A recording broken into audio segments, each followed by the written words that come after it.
கண்ணியத்திற்குரிய எல்லாம் உள்ள அல்லாஹுடைய பேரருளால் அவருடைய திருத்தூதர் முஹம்மது ஸல்லல்லாஹு அலைஹி வஸல்லம் அவர்களுடைய வழிமுறை பிரகாரம் அவர்கள் காட்டித் தந்த ஒரு சுன்னத்தான காரியத்தை நாம் நிறைவேற்றுவதற்காக நாமெல்லாம் இங்கே குழுமியிருக்கிறோம். இந்த திருமணம் என்ற இந்த சுன்னத்தான நிகழ்வை பொறுத்த வரைக்கும் இது எதற்காக இந்த திருமணத்தை இஸ்லாம் நமக்கு ஒரு வழிமுறையாக ஆக்கியிருக்கிறது என்று சொன்னால், இரண்டு நோக்கங்களுக்காகத்தான் இந்த திருமணத்தை வழிமுறையாக ஆக்கியிருக்கிறது. ஒரு நோக்கம், கணவன் மனைவியர் தங்களுக்கு மத்தியில் இல்லற இன்பத்தை அனுபவிக்க வேண்டும், மகிழ்ச்சியோடு இருக்க வேண்டும் என்பது முதலாவது நோக்கம். இரண்டாவது நோக்கம், அந்த இல்லற வாழ்வின் மூலமாக தங்களுடைய சந்ததிகளை, வழித்தோன்றல்களை பெற்றெடுக்க வேண்டும். இந்த ரெண்டு நோக்கத்திற்காகத்தான் திருமணம் இஸ்லாத்தில் வலியுறுத்தப்பட்டு இருக்கிறது. இதெல்லாம் உங்களுக்கு தெரிந்த ஒரு விஷயம் தான். இஸ்லாத்தில் சொல்லாவிட்டால் கூட இதுக்கு தான் திருமணம் செய்கிறோம் என்பது எல்லாருக்குமே தெரியும், முஸ்லீம் அல்லாதவர்களுக்கும் தெரியும். ஆனால் இந்த ரெண்டு நோக்கத்தை நிறைவேற்றும் வகையில் நாம் இந்த திருமணத்தை அணுகுகிறோமா என்று கேட்டால் இல்லை என்று தான் சொல்ல வேண்டும். அதிகமான பேர் இந்த நோக்கத்தை மறந்துவிட்டு ஒரு சடங்கை கூட இந்த திருமணத்தை நடத்துகிறார்கள். முதலாவதாக, நம்ம சந்ததிகளை பெருக்க வேண்டும், பல்கி பெருக வேண்டும் என்று சொன்னால், இன்றைக்கு இருக்கிற சூழ்நிலையில் ஒரு தம்பதியர் 2 பேர் இருந்தார்கள் என்று சொன்னால், அனைவரும் 2 குழந்தைகள் பெற்றால்தான் இப்போ நம்ம இருக்கிற இதே எண்ணிக்கையை நம்ம தொடர முடியும். இப்போ எவ்வளோ மக்கள் தொகை இருக்கிறோமோ இதே எண்ணிக்கையில் சிறுபான்மையாக இருக்கிறோம். இதே எண்ணிக்கையிலே தொடர்வதாக இருந்தால் ஒவ்வொரு தம்பதியரும் 2 பேர் 2 பிள்ளை விட்டுட்டு போகணும். அப்போ இதே பேலன்ஸில், இதே நம்பரில், இதே எண்ணிக்கையில் நம்முடைய சமுதாயம் தொடரும். ஆனால் இன்றைக்கு அதிகமான பேர் ஒரு குழந்தையோட நிறுத்தி கொடுக்குறாங்க. அவ்வளவுதான் நமக்கு போதும் என்று நினைக்கிறார்கள். அதிகமான பேர் ஒரு குழந்தை நிறுத்தி கொண்டாலும் ஒரு 10% பேர் குழந்தை இருப்பதும் இல்லை. அப்போ ஒரே ஒரு குழந்தையை பெற்றெடுத்தார்கள் என்று சொன்னால், அப்போ 100 பேர் இருக்கக்கூடியவர்கள் விட்டுட்டு போகிற 50 தான் இருக்கு. 100 பேர் இருக்கக்கூடிய ஒரு சமுதாயத்தில் ஒரு குழந்தைய 2 பேர் சேர்ந்தாலும் குழந்தையை பெறாங்க, ஒரு ஆணும் பெண்ணும் சேர்ந்து. அப்போ 100 பேர் இருக்கக்கூடிய ஒரு 50 பெண் எத்தனை பேர் விட்டு போகிறாங்க? ஒரு 50 பேர் விடுறாங்க. 50 நம்ம குறையும். மனித குணம் பல்கி பெறுவதற்காக பஸ்த மின்ஹுமா விஜாலன் கசீரம் மனிஷா, அதிகமான பிள்ளைகளை அல்லாஹ் அவர்கள் மூலமாக பெருக செய்தான் என்று திருமணத்தை பற்றி எல்லாம் சொல்கிறான். நாம் என்ன செய்கிறோம் என்று சொன்னால், 100 பேர் 50 பேரை விட்டு செல்லக்கூடிய நிலை மாறி இருக்கிறது. அந்த மாதிரி இருந்தால் இன்னொரு 50 ஆண்டுகளில் இப்போ நீங்கள் இருக்கிற ஜனத்தொகை பாதி ஆகிடும். இந்தியாவோட ஜனத்தொகையில் மற்ற மக்களோடு ஒப்பிடும் பொழுது நீங்கள் 20% இருந்தால் இன்னொரு 50 ஆண்டுகளில் நம்ம 10% ஆகிவிடுவோம். அப்போ இந்த குழந்தைகளை பல்கி பெருகுவதற்காக முயற்சி பண்ணுவதில் குறைந்தது 2 பேர், ஒரு 3 சந்ததிகளை விட்டு சென்றால்தான் அந்த நம்பரை மெயின்டைன் பண்ண முடியும். ஏன்னு கேட்டால் பிள்ளை இல்லாதவங்க இருப்பாங்கல்ல, இங்கே 100 பேரில் 50 பேருக்கு தான் பிள்ளைகள் இருக்கும், 2 பிள்ளை இருக்கும். ஒரு 50 பேருக்கு ஒரு பிள்ளை இருக்கும், 10 பேருக்கு பிள்ளையே இருக்காது. இந்த கணக்குப்படி பார்த்தீங்கன்னு சொன்னால், ஒவ்வொரு தம்பதியரும் முடிந்த அளவுக்கு 3 குழந்தைகளையாவது பெற்றால்தான் நம்ம எந்த எண்ணிக்கையில் இன்னைக்கு இருக்கிறோமோ, இந்த நாட்டில் எந்த சிறுபான்மையை தக்க வைத்துக் கொண்டிருக்கிறோமோ இதிலேயே அப்போ தான் நீடிக்க முடியும். இந்த நிலைமையை குடும்ப கட்டுப்பாட்டை பிரச்சாரம் செய்த மாநில அரசாங்கங்கள் எல்லாம் இன்றைக்கு உணர்ந்திருக்கிறார்கள். என்ன செஞ்சாங்க? தமிழகத்தில், ஆந்திராவில், தென் மாநிலங்களை எல்லாம் நாம் இருவர் நமக்கு இருவர் என்றார்கள். அதுக்கப்புறம் 1 போதும் வேண்டாங்க, நமக்கு 1 குழந்தை போதும் அப்படின்னாங்க.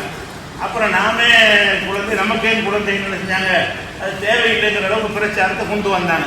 இன்னைக்கு என்ன நிலைமை ஆகிடுது என்று சொன்னால், நாடாளுமன்றத்தில் எம்பிக்கள் ஒதுக்குறதுக்கு கூட்டத்தை கூட்ட போகிறாங்க.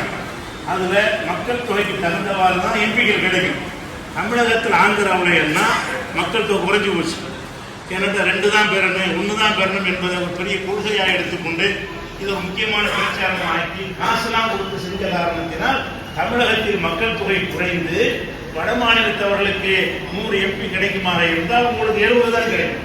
30% தென் மாநிலங்களுடைய எம்பிக்களுடைய எண்ணிக்கை குறைகிறது என்று இன்னைக்கு மாநில அரசாங்கங்கள் என்ன செய்யறாங்கன்னா ஊக்குவிக்க ஆரம்பிச்சுட்டாங்க.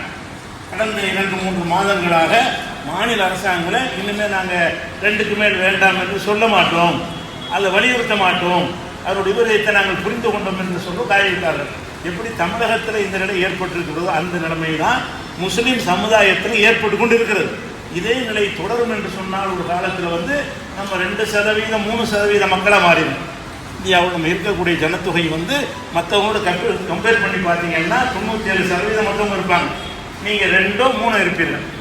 அல்லாஹ் என்ன செய்யறான், பஸ்ஸ மின்ஹுமா ரிஜாலன் கஸீரன் நிஸா, இந்த ஆதம் ஹவ்வா 2 பேரையும் படைத்து விட்டு அந்த 2 பேர் மூலமாக ஏராளமான ஆண்களையும் பெண்களையும் அல்லாஹ் பல்கி பெருக செய்தான் என்று சொல்லக்கூடிய காட்சியை பார்க்கிறோம். இதை நம்ம திருமணம் நடத்தக்கூடியவர்கள் உணர்ந்ததாக தெரியவில்லை. திருமணம் செய்கிறோம், எதுக்காக திருமணம்? ஆசைக்கு ஒரு பிள்ளைங்கிற அளவோடு நிறுத்திக் கொள்கிறோமே தவிர அதை வளர்க்க இயலுமா, நம்ம கல்வி கொடுக்க இயலுமா, இப்படி எல்லாம் நினைத்து கொண்டு தப்பாக நினைத்து கொண்டு இந்த மாதிரியான ஒரு முடிவை அதிகமான மக்கள் என்ன செய்கிறாங்க, எடுக்கிறாங்க. பிள்ளை பெறுவது ஒரு பாரமான விஷயம், ஒரு சுமையான விஷயம் நினைக்கிறார்கள். அல்லாஹ் ரப்புல் ஆலமீன் நம்மளை படைக்கும் போது ரிஸ்க்கு சேர்த்து தந்து விடுறான், எழுதி வைத்து விடுறான். நான் 3 பிள்ளை பிறந்தால் 3 பேருக்கு ரிஸ்க்கு கொடுக்காம ஆகுறது கிடையாது. நமக்கு முந்தின பெற்றோர்கள் 5 பிள்ளை 7 பிள்ளை 10 பிள்ளை பெற்றவர்கள் எல்லாம் கூட அந்த பிள்ளைகளை வளர்த்து வறுமையான காலத்தில் வளர்த்து ஆளாக்கித்தான் இருக்கிறார்கள். அதனால படிக்க வைக்க முடியுமா, அதை செய்ய முடியுமா, இதை செய்ய முடியுமா என்ற ஒரு குறுகிய எண்ணத்தோடு அல்லாஹ்வின் மீது நம்பிக்கை தவக்கல் குறைந்த ஒரு நிலையில தான் இந்த முடிவை எடுக்கிறீர்கள்.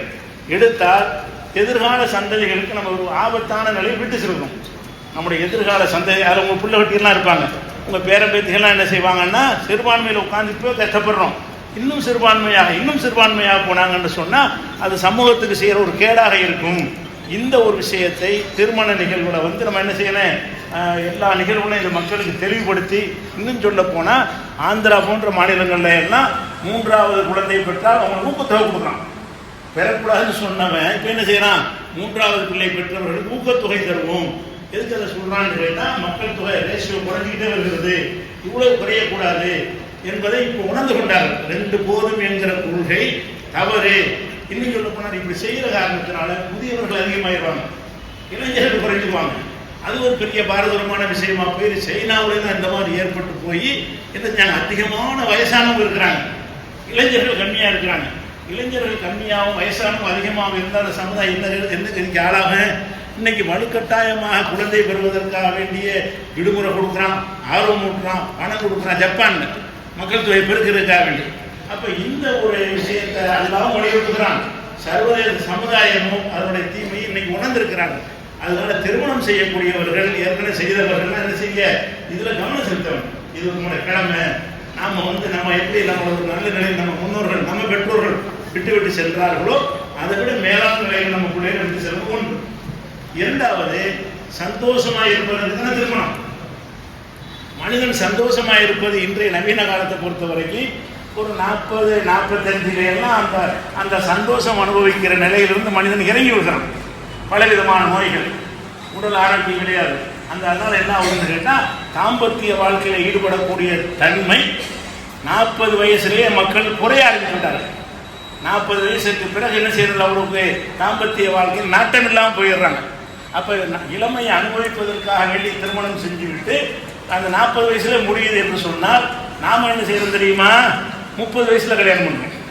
திருமணத்தை நம்ம என்ன செய்யறோம், ஒரு இளைஞன் 28 வயசு வரைக்கும் கல்யாணம் பண்ணாம, 30 வயசுல கல்யாணம் பண்ணாம, 25 வயசுல கல்யாணம் பண்ணாம, அப்ப 30 வயசு வரைக்கும் கல்யாணம் பண்ணாம இருந்தீங்கன்னு சொன்னா அவன் வாழ்ற வாழ்க்கை 10 வருஷம் தான். 30 வயசுல கல்யாணம் பண்ணுவீங்க, ஒரு 10 வருஷம் சந்தோஷமா இருப்பார்கள். அதுக்கப்புறம் என்ன ஆயிருன்னு கேட்டால் இயற்கையான அந்த உடல் உபாதைகள், பல நோய்கள். இன்னைக்கு பல பேர்கிட்ட 40 மேலே உள்ளாலும் எல்லாரும் சுகர் இருக்குங்கிறாங்க. சுகர் இருந்தால் தாம்பத்திய வாழ்க்கையில் உங்களுக்கு ஈடுபட முடியாது, முழுமையான சந்தோஷத்தை பெற முடியாது. அந்த மாதிரி பலவிதமான நோய்களை நம்ம எதிர்கொண்டிருக்கிற ஒரு சூழ்நிலையில் என்ன செய்ய வேண்டும் என்றால் திருமணத்தை தள்ளி போடுறோம். திருமணத்தை தள்ளி போடுவதன் மூலமாக என்ன ஆகும்னு கேட்டால் அந்த இளைஞர்களும் இளைஞர்களும் கெட்டு போவாங்க, தவறான செயலுக்கு தான் செல்வாங்க. அந்த உணர்வு எல்லாம் படைச்சிருக்கிறான். அதை நீங்கள் கட்டுப்படுத்தி 20 வயசுலேயே ஒரு ஆணுக்கு திருமணம் தேவைன்னு வந்துவிடும். நீங்கள் 22, 23, 24 தான் இன்னொன்றாலும் போவான். என்ன மாதிரி வந்தாலும் கெட்டு போவதற்கு வாசல் திறந்து கிடக்கிறது. எப்படி கேட்டாலும் யாரும் கண்டுபிடிக்க கூட முடியாது. அந்த மாதிரியான ஒரு காலத்தில் வாழும் பொழுது அந்த இயற்கையான உணர்வு அவனுக்கு வரக்கூடிய நேரத்திலேயே தாமதம் இல்லாமல் நீங்கள் இல்லற வாழ்க்கைக்கு ஏற்பாடு செய்து கொடுத்தால் சீக்கிரமே 20-22க்குள்ளேயே திருமணம் செய்து கொடுத்தோம் என்று சொன்னால் அதில் என்ன நன்மை ஏற்படும்? கொஞ்சம் அதிக காலத்துக்கு சந்தோஷமா இருக்கும். ஒரு 22-40 வயசு, 18 வருஷம் சந்தோஷமா மனைவியோட இருக்கிற ஒரு சந்தர்ப்பம் இருக்கிறதுல. நீங்கள் லேட்டாக என்ன ஆகும்னு கேட்டால் அவன் மனைவியோடு சந்தோஷமா இருக்கக்கூடிய அந்த கால அளவு ரொம்ப குறைந்து போயிடும். அதை கவனத்தில் கொள்ளாமல் திருமணத்தை அநியாயத்துக்கு தள்ளி போடுகிறாரு. பொருத்தமில்லாத இன்னும் செட்டில் அவ்வளோ இன்னும் கல்யாணம் பண்ணுறது என்ன செய்யணும்? செட்டில் ஆகணும். என்ன செட்டில் ஆகணும்? வகையில் இருக்குதா? கல்யாணம் பண்ணி செட்டில் 25 வயசுல செட்டில் ஆகணும் எனக்கு உத்தரவாதம் இருக்குதா? 30,000 உத்தரவாதம் இருக்குதா? செட்டில் ஆகணும்னு 35 வயசு ஓடுறான். இன்னும் நான் செட்டில் ஆகல. உன்னை அது நம்ம கையில் கிடையாது. நீங்கள் அல்லாஹ் வணங்கி திருமணம் செஞ்சீங்கன்னு சொன்னால் அந்த பெண்ணுடைய ரிஸ்கையும் சேர்த்து உங்கள் கையில் எல்லாம் தருவான். அந்த பெண்ணுக்குள்ள ரிஸ்க்கு எல்லாம் எழுதிட்டான்ல. கல்யாணம் பண்ணீங்கன்னா உங்கள் கையில் அந்த ரிஸ்க்கு எல்லாம் தரப்போகிறான். இதை முதல்ல நம்பணும். பூமி நம்பணும். நம்மளை படைக்கிறதுக்கு முன்னாடி நம்மளுடைய ரிஸ்க்கு எல்லாம் எழுதி வச்சுட்டான். என்ன கிடைக்குமோ அது முடிவு செய்யப்பட்டு விட்டது. அது கிடைச்சே தீரும். அதை நம்பாட்டி அது பேர் நம்மள்ட்ட என்ன ஈமான் இருக்கு? அதை சிந்திச்சு பார்த்தோம் என்று சொன்னால் இந்த திருமணத்தை பெண்களுக்கும் நம்ம தள்ளி போகிறோம். 20 சட்டம் போட்டுனா 18க்கு முன்னாடி பண்ணக்கூடாது. அதுக்காக வேண்டாம் கடைப்பிடிக்கும். 18 தாண்டி 25, 28 வரைக்கும் பெண்ணு கல்யாணம் பண்ணாமல் இருந்தால், ஒரு ஆணுக்கு 25, 27 கல்யாணம் பண்ணாமல் இருந்தால் எப்படி நியாயம்? அது அவருடைய உணர்வுகளை நீங்கள் மனதை செய்கிறீங்க. அதனாலையும் என்ன செய்கிறாங்கன்னா அவங்களுடைய இல்லற வாழ்க்கை சந்தோஷத்தான திருமணம். சந்தோஷம் எந்த நேரத்தில் நல்லா அனுபவிக்க இயலுமோ அந்த நேரத்தில் எல்லாம் சும்மா விட்டுட்டு எப்போ குறைந்து கொண்டு வருகிறதோ, வலிமை குன்றி வருகிறதோ, எப்போ பலவீனப்பட்டு வருகிறதோ அந்த நேரத்தில் போய் நம்ம கல்யாணம் பண்ணி கொடுத்தோம்னு சொன்னால் அந்த திருமணத்துடைய நோக்கம் முழுமையாக இல்லை. ரெண்டுலேயும் நம்ம தோல்வி அடையும்.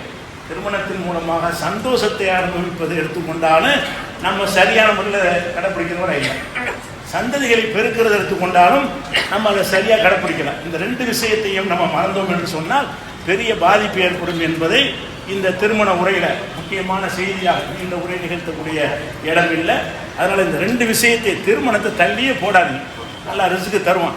ஆணாக இருந்தாலும் பெண்ணாக இருந்தாலும் சீக்கிரமாக திருமணத்தை நடத்தினால் அவங்க ஒரு 20-25 வருஷத்துக்கு வாழ்க்கை நடத்துவார்கள். தள்ளி போட்டீங்கன்னு சொன்னால் வாழ்க்கை நடத்துவதற்குரிய காலத்தில் ரொம்ப குறைந்து போய்விடும் என்பதை புரிந்து கொண்டு இதை உணர்ந்து நடக்கக்கூடிய நன்மக்களாக அல்லாஹ் உங்களை ஆக்கிரமிப்பானாக என்று கூறி இந்த மணமக்களை நபிகள் நாயகம் ஸல்லல்லாஹு அலைஹி வஸல்லம் அவர்கள் மணமக்களை வாழ்த்துவதற்கு ஒரு துவாவை கற்றுத் தந்திருக்கிறார்கள். என்ன துவா என்று சொன்னால், பாரக்கல்லாஹு லக வ பாரக அலைக வ ஜமா பைனகுமா ஃபீ கைர். அல்லாஹ் உங்களுக்கு பரக்கத்து செய்வானாக. பரக்கத்துங்கிற ஒரு அருளை நபிகள் நாயகம் ஸல்லல்லாஹு அலைஹி வஸல்லம் கேட்டிருக்கிறார்கள். பரக்கத்து என்று சொன்னால் நம்ம பல துவாக்கெல்லாம் செய்கிறோம். அதில் எல்லாம் இல்லாத ஒரு ஆழ்ந்த அர்த்தம் பரக்கத்து இருக்கிறது. பரக்கத்து என்று சொன்னால் குறைந்த பொருளில் நிறைந்த பயன். கொஞ்சம் பொருள் செய்யணும், நிறைந்த பயன் கிடைத்தால் அதுக்கு பேர் பரக்கத்து. நீங்கள் 10,000 ரூபாய் சம்பாதிக்கிறீங்க. 10,000 ரூபாய் சம்பாதிச்சு வீட்டில் உள்ள அத்தனை பேர் சாப்பிட்றீங்க. அத்தனை பேருடைய படிப்பு செலவுக்கு அதை செலவு பண்ணுறீங்க. வீட்டு வாசலாம் கட்டுறீங்க. மேற்கொண்டு 2,000 மிச்சம் இருக்குது. அப்போ இது பெரிய ஒரு பரக்கத்து நல்லாவே ஆகுது. 10,000 ரூபாயை கொண்டு என்ன காரியம் நடக்கணுமோ அதை தாண்டி அதிகமான காரியங்கள் நடக்கும் என்று சொன்னால் அதுக்கு பேர் பரக்கத்து. ஒருத்தன் 1 லட்ச ரூபாய் சம்பாதிக்கிறான். 1 லட்ச ரூபாய் கடன் மாதம் 50,000 கடன் வாங்கிட்டு இருக்கலாம். இது பரக்கத்து சொல்லுவோமா? தொகை பெருசாக இருக்கிறது. தொகை பெருசாக இருந்தாலும் மாதம் முடியும் போது 50,000 ரூபாய் கடன் வாங்கி. அந்த மாதிரி இல்லாமல் அல்லாஹ் நமக்கு எதை தருகிறானோ அதுக்கு நம்ம உணவு தேவை பூர்த்தி ஆகணும். நம்ம உதவி தேவை பூர்த்தி ஆகணும். நம்ம அடிப்படை தேவையை பூர்த்தி ஆக வேண்டும். நம்முடைய பிள்ளைகளுடைய கல்வி செலவு பூர்த்தி ஆக வேண்டும். நம்முடைய எல்லா செலவுகளும் நமக்கு கிடைக்கிறது சின்னதாக பெருசும். அதில் பூர்த்தி ஆயிடுச்சுன்னா அப்புறம் நம்ம என்ன தேவை இருக்கிறது? இது பேர் பரக்கத்து. பரக்கத்து என்று சொன்னால் கூட சில வீடுகள் என்ன செய்வாங்க, 20 பேர் இருப்பாங்க. 20 பேருக்கு 1 கிலோ அரிசியை போட்டு 20 பேர் சாப்பிடுவாங்க. அந்த 1 கிலோ அரிசி 20 பேருக்கு சாப்பாடு கொடுப்பதற்கு போதுமானதாக அவர்களுக்கு இருக்கிறது. சில பேர் என்ன செய்வாங்கன்னா 1 கிலோ அரிசியை போட்டு 3 பேர் சாப்பிடுவாங்க, பானை காலியாயிடும். அப்போ அந்த 1 கிலோட பரக்கத்து இல்லை. இந்த 1 கிலோட பரக்கத்து இருக்கிறது. பரக்கத்து என்பது உடையில் பரக்கத்து இருக்கிறது, நேரத்தில் பரக்கத்து இருக்கிறது, பணத்தில் பரக்கத்து இருக்கிறது. எல்லாத்திலும் என்ன பரக்கத்து என்று சொன்னால் கொஞ்சமாக தரையும் ரொம்ப தரையும் என் தேவை பூர்த்தியாகும். எனக்கு நீ என்ன தருகிறாயோ இறைவா அதில் என்னுடைய எல்லா தேவைகளையும் பூர்த்தியாகி வைத்துவிடு அப்படிங்கிறதுக்கு பேர் தான் பரக்கத்து என்பது. அப்போ நபிகள் நாயகம் ஸல்லல்லாஹு அலைஹி வஸல்லம் தம்பதியருக்கு என்ன கேட்குறாங்கன்னு கேட்டால் காசை கொடு, பணத்தை கொடு, அதை கொடு, எதையும் கேட்காம பரக்கத்து செய்வாயாக இறைவா, இந்த தம்பதிகளுக்கு பரக்கத்து செய்வாயாக என்பதை நமக்கு கற்றுத் தந்திருக்கிறார்கள். பரக்கத்து என்றால் கண்ணுக்கு தெரியாத, பொருளுக்கு தெரியாத ஒரு மறைமுகமான பேரருள் என்று அர்த்தம். கண்ணுக்கு தெரியாது, மறைமுகமாக உள்ளே இருக்கக்கூடிய ஒரு அருள் என்று அர்த்தம். இந்த பரக்கத்தை தான் நபிகள் நாயகம் ஸல்லல்லாஹு அலைஹி வஸல்லம் அவர்கள் எல்லா தம்பதிகளுக்காகவும் துஆ செய்வதற்கு கற்றுத் தந்திருக்கிறார்கள். அந்த துஆவையே மணமக்களுக்கு சொல்லி பாரக்கல்லாஹு லக வ பாரக அலைக வ ஜமா பைனகுமா ஃபீ கைரின் கூறி நிறைவு செய்கிறேன். அஸ்ஸலாமு அலைக்கும்.